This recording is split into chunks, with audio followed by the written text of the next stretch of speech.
Night slips and the edges of reality blur. Streetlights double, time hiccups, and familiar faces step out of places they shouldn't be. Welcome to Midnight Reddit. True stories that don't sleep. Turn down the lights. Hit subscribe if you love scary stories and share your own in the comments. I was driving a rural highway at dusk with a green Jeep behind me. Unmistakable paint, green LED highlights. Blink 182 was on, a song my band rehearsed hundreds of times. Mid-instrumental, I felt a whip of sensation climb my spine and pop at the base of my skull. My ears rang. The breakdown had an extra bar, 4 beats that didn't belong. I checked the mirror. The Jeep was gone. No turnoffs. 15 seconds later, headlights appeared around the bend, green LEDs. The same Jeep passed me going the opposite way. At my kid's bus stop, rain tapping the windshield, a green truck pulled up beside me with a long board in its cab, orange flag on the end. A cat crossed safely. 2 minutes later, the exact scene replayed. Cat, same direction. Green truck, same pause, same flag. Like someone hit rewind. We rented a beautiful old house filled with the previous owner's belongings. Even the fridge still stocked. My sister went upstairs to shower. She came back down in a white towel, waved from the 6th step, "Hey guys," and walked through the living room into the den to dress. 2 minutes later, the exact moment replayed. Same step, same wave, same, "Hey guys!" Mallory and I locked eyes in shock, then sprinted to the den. Only our friend was there. My sister followed us in, confused. She swore she'd only come down once. Morning rush, Manhattan L train. We surfaced at First Avenue, doors opened, closed, and we rolled forward. 30 seconds later, First Avenue, 3rd Avenue next. Doors opened. Again. I poked my head out, still First Avenue. Doors closed. 30 more seconds and we finally opened at 3rd. Everyone stared at their phones. I held a coffee and my certainty that we'd stopped at the same station twice. When we were kids, my brother and I jumped from my bed's headboard, flying into the mattress. He declared, "I'm doing it this time." Jumped, started to fall, then shot upward. He hit his head on the ceiling, landed at the foot of the bed, rolled to the floor. We tried all afternoon and broke the bed. Never happened again, but we both remember the thud on the ceiling. On ramp at night waiting to marshal a Delta aircraft, we watched the tail, logo lit, slide behind the far terminal where planes turn before taxiing toward us. We waited for it to round in. Nothing. A few minutes later, the only scheduled Delta flight actually landed. No other Delta was due and they only used one gate. We'd watched the tail that wasn't there. At a friend's house, we ran upstairs and down the hall to his bedroom and opened the door into the kitchen. His mom, seeing us, asked if we'd forgotten something. To her, we'd just run to the stairs and right back. We went to his room. This time the hallway behaved. Yesterday, 2 digital illustrations I'd posted everywhere vanished. Not on Discord, texts, Reddit, Twitter, Tumblr. The prints I'd pinned to my corkboard were gone. My family didn't remember hanging them. The app I drew them in had no files. People I showed them to months ago remembered them vaguely. But no one could find a trace. Only copies in my phone's gallery remained, like the internet forgot and my wall complied.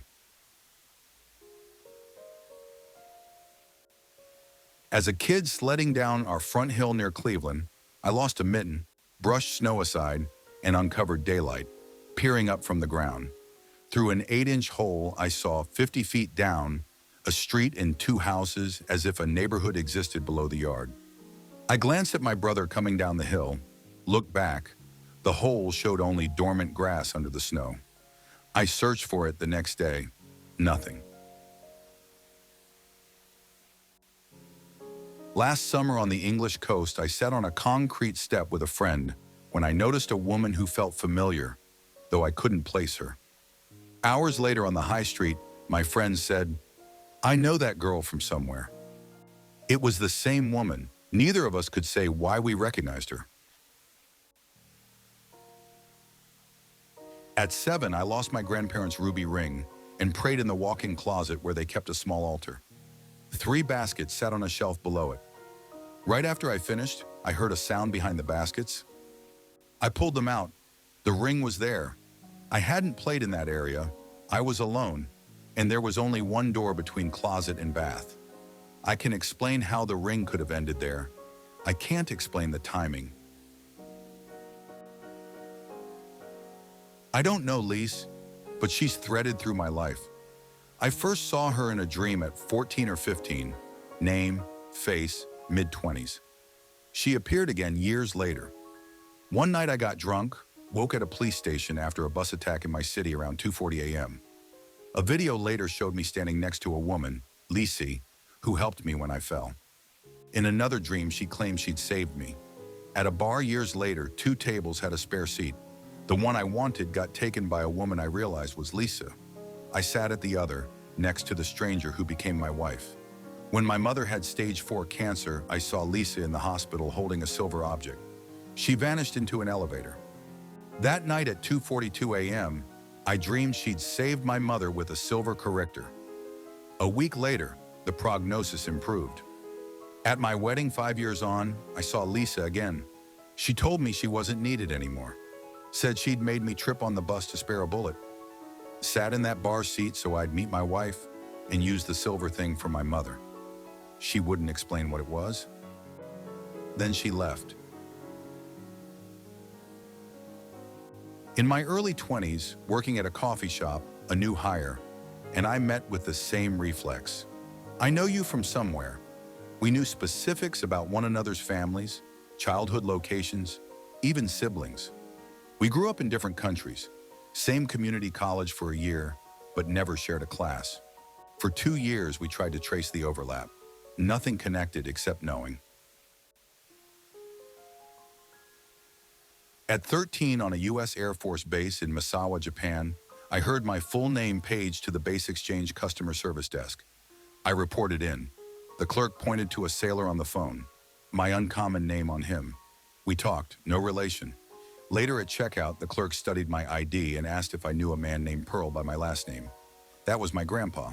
He asked how Crook was doing, my grandfather's nickname from a broken arm. The checker had gone to high school with him in a tiny Illinois town. 2 impossible overlaps in 1 hour, half a world away. Making ramen 20 years ago, I opened the noodle packet, took out the seasoning, waited for water to boil. Then the noodles were gone. I searched cabinets and trash, gave up, and made a new pack. Days later, I lifted the stovetop hood to clean. There was the first packet, open on one end, tucked under the burner. The pot had been on at full boil. I still don't know how it got there. One hungover Sunday, I put my last $22 in the offering plate. 110, 2 5s, 2 1s. That evening, cleaning a closet, I checked pockets before bagging clothes for donation and pulled out $22. 110, 2 5s, 2 1s. At 15, I dreamed I came downstairs to my grandfather, waiting, beaming. "I have to go now," he said. We hugged. I woke at 4:58 a.m., guilty for being curt in the dream. I told my parents before school. That afternoon, my dad said, "Granddad died this morning." Later, he told me it was between 4 and 5. We parked and watched a woman walk past with a dachshund, heading away from the shops. No one else was near. We entered the store. A few feet in, there she was, browsing a rack with the same dog. My husband and I looked at each other and stopped talking at the same time. A friend tossed me a cheap plastic lighter across the living room. Soft underhand. Mid-air, it made a sharp pop, a bright orange flash, and vanished. We searched everywhere. No debris, no metal wheel, no scorched plastic. The room gave nothing back. Most nights I drove the same straight road home from my boyfriend's place. 10 minutes from my house, I'd pass a shopping center with blue streetlights. One night I passed it, hit a red, checked my phone, then green and kept going. 10 minutes later, I passed the shopping center again without turning around. My radio clock had advanced exactly 10 minutes from the red light. I kept driving. Toward home, I'd already passed once. What about you? Have you ever felt reality double-click? Midnight fades, but the stories don't.